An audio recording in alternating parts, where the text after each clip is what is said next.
قاعدہ کلیہ ایک وقت پہ جا کر کے ٹوٹ سکتا ہے. اللہ بیان کر رہا ہے اللہ نور السماوات والارض، اللہ زمین و آسمان کا نور ہے. تو یہ آیت جب پڑھ رہے تھے ہمارے ذہن میں سوال آیا کہ اگر اللہ نور ہے تو اللہ خالق نہیں ہو سکتا. اگر اللہ نور ہے، لفظ اردو میں اگر ٹرانسلیٹ کر دیا جائے نور کو روشنی، اجالا، اگر یہ ہے تو اللہ خالق نہیں ہو سکتا ہے. کیوں؟ اس لیے کہ لائٹ جو بنی ہوتی ہے وہ لائٹ کے ٹکڑوں سے بنی ہوتی ہے، پارٹیکل سے. اگر اس سے بنی ہوئی شے کوئی ہے وہ خالق تو نہیں ہو سکتی، کیونکہ اس کا را مٹیریل کہاں سے آیا. اگر اللہ نور ہے، وہ کسی چیز سے بنا ہے، تو اس کی روشنی جو ہے وہ کہاں سے حاصل ہوئی ہے انسان کو. یہ ذہن میں سوال آتا ہے کہ اگر اللہ نور ہے تو اللہ خالق نہیں ہو سکتا ہے. اسی لیے یہ پاک صاحب آئے ہوئے تھے، رمضان کا وقت تھا، ہم نے پوچھا اس آیت کا ترجمہ کیا ہوگا. تو انہوں نے کہا روشنی. ہم نے کہا پکا؟ تو ترنت سمجھ گئے. انہوں نے کہا نہیں، ہدایت ہو. اس آیت کا یہاں پہ مطلب ہدایت ہے. کیونکہ اگر وہ نور کہہ دیتے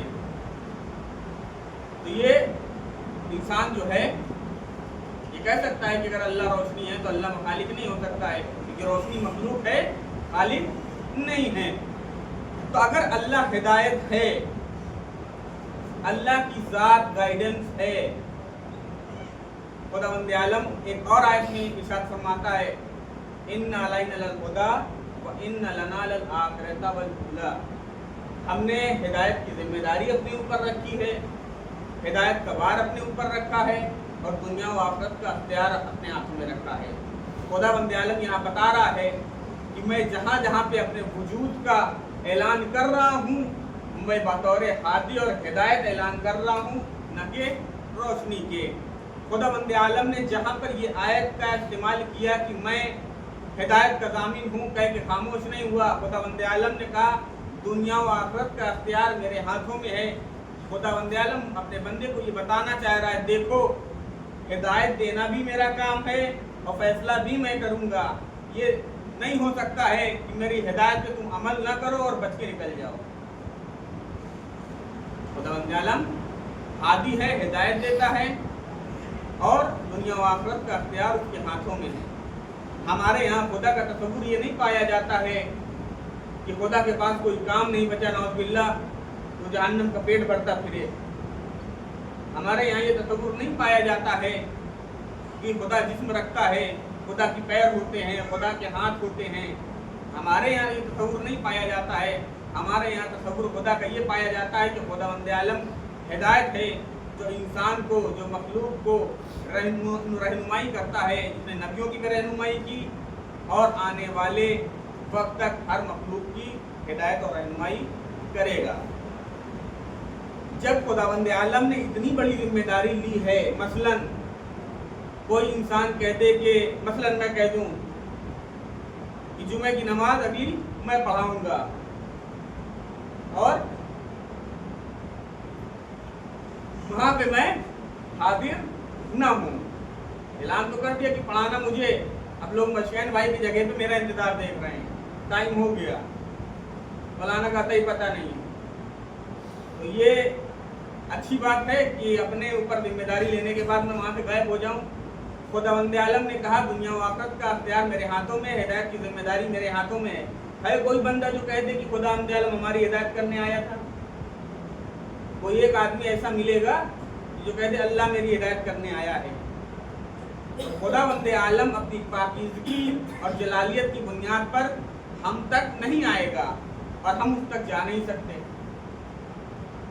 تو خداوند عالم نے اپنے بیچ نبیوں کا سلسلہ جاری رکھا اور فکس بتایا. ہمارے یہاں شک نہیں ہوتا ہے، 1,24,000 کم و بیش کا چکر نہیں ہے، 1,24,000 فکس. اچھا جی، میں نے ایک ساتھ پوچھا کہ 1,00,000 کم و بیش کیا ہے؟ کہا کم زیادہ ہو سکتے ہیں. ہم نے کہا بسکٹ کی پیکٹ ہی کم زیادہ ہو سکتے ہیں، مطلب ایک دو نبی چلا بھی جائے تو کوئی دقت نہیں پڑتی. कमोबेश का मतलब यही होता है कि 2-4 ज़्यादा हो सकते हैं, 2-4 कम हो सकते हैं। तो भड़क गए, कैसी बातें करते हो उल्टी सीधी। हमने कहा नबी बता रहे हैं इतने हादी आए हैं और कमोबेश का क्या मतलब है, या तो आए हैं या तो नहीं आए हैं। तो हमारे यहाँ तसव्वुर ये पाया जाता है कि 1,24,000 नबी आए, उन्होंने अपने दीन लेकर के आए, हिदायत दी। और जब नबी दुनिया से जाने लगे, जनाबी ईसा से लेकर जनाबे रसूल अकरम तक 500 साल का गैप है नबियों के आने में। नबी के आने में इतना गैप दिया गया है 500 साल का।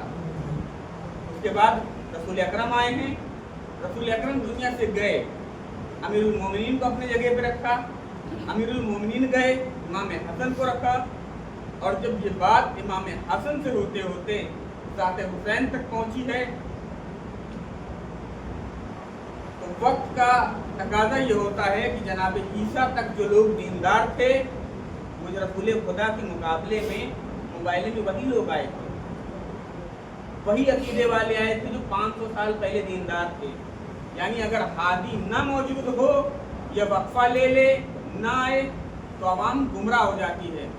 रसूल अकरम आए और रसूल अकरम के आने के बाद मौला अली के बाद उन्होंने अपना जानशीन मुकर्रर किया इमाम हसन को, इमाम हसन ने अपना जानशीन इमाम हुसैन को, और इमाम हुसैन तक आते आते जो कौम 500 साल से, कहता हूँ ना ऐसे मुसलमानों से यहूदी अच्छे हैं, वो 500 साल के बाद गुमराह हुए थे, गुमराह हो गए, उनको कुछ समझ में नहीं आ रहा था, वो दीन के मुकाबले में आ गए।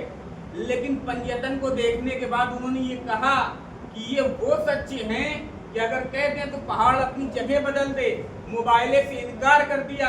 यानी उनका ईमान 500 साल बाद भी इतना पुख्ता था।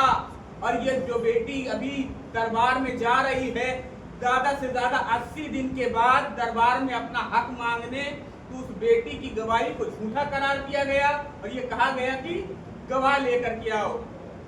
तारीख जब भी लिखी जाएगी, जब भी पढ़ी जाएगी, तो ये बयान किया जाएगा 500 साल के बाद भी ईसाई इतने मोहकम ईमान थे कि पैगंबर को देख करके उनकी हक्कानियत का ऐलान कर रहे थे, उनके घर वालों को देख करके उनके हक्कानियत का ऐलान कर रहे थे।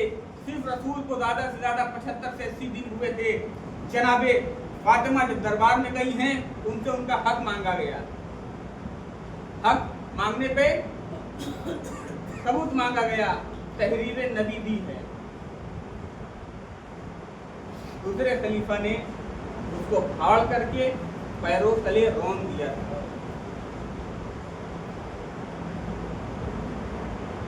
जनाबे ज़ैनब का बचपना है, जनाबे फातिमा वो मजलूम गात है कि जिसको मुसलमानों ने सिर्फ 75 दिन के बाद इस तरह भुला दिया था कि फातिमा कौन है, किसी को यह ख्याल नहीं। अमीरुल मोमिनीन के गर्दन में रस्सी डाली जा चुकी थी। रसूल का एक महबूब तरीन मुअज्जिन जिसे बिलाल कहा जाता है, ये वो मुअज्जिन था कि जिसको खुद रसूल को इसकी आज़ान पसंद थी। इनकी आज़ान खुद पसंद थी खुदावंद आलम को।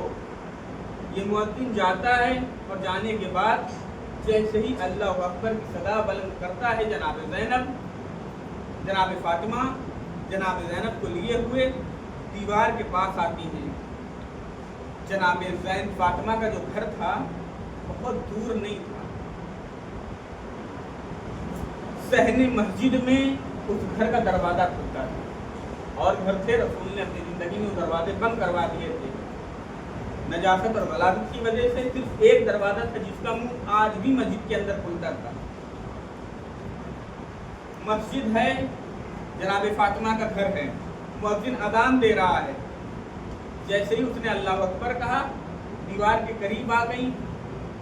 क्या अब तक जो अज़ान सुनती थी, इतनी करीब से अज़ान जनाब फातिमा को सुनाई नहीं दे रही थी। नहीं, जनाब फातिमा जानती थी कि होने क्या वाला है। आगे आई और दीवार का सहारा लेके खड़ी हो गई। मुअज्जिन ने तकबीर अरबा खत्म की और उसके बाद